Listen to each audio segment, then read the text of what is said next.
Well, hello there. I want to talk to you about a very important topic today. I want to talk to you about why you should never get a marriage license. The reason why is because a marriage license actually puts a curse on your family. Um, a marriage license is not a great thing to get because what it does is it replaces God in what I call one of the holy trinities, where God is up top and then the husband's down below on the left and the woman's down below on the right, or vice versa. And when you get a marriage license, that marriage license replaces God and it inserts the state in his place. Of course, you can never get rid of God, but hey, there are parties that are enemies of God, and they want to profit off of divorce.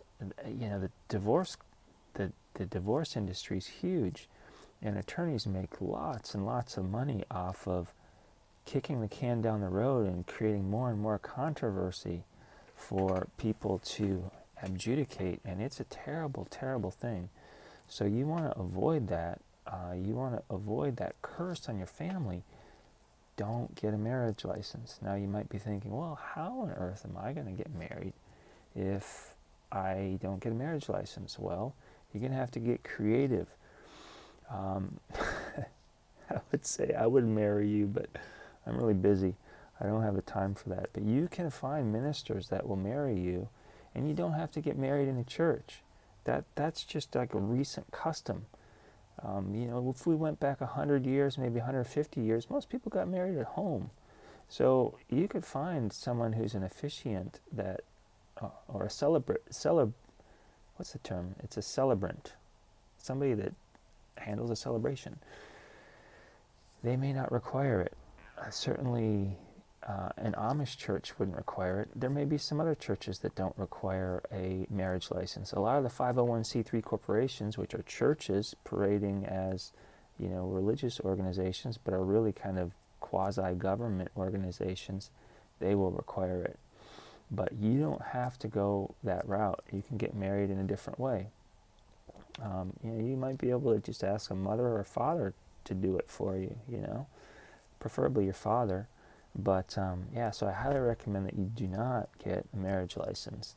Find a way to do it without one and see your family prosper. And you can basically just record the marriage in your Bible, in your family Bible. You should get a family Bible. And when you first start a family, when you figure you found one that you want to marry, get a family Bible.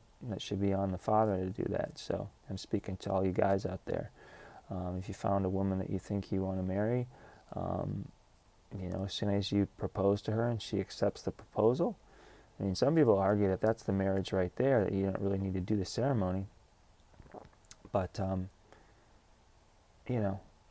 I'm for, doing a ceremony and having some people there and having a formal proceeding, so to speak, or a formal celebration.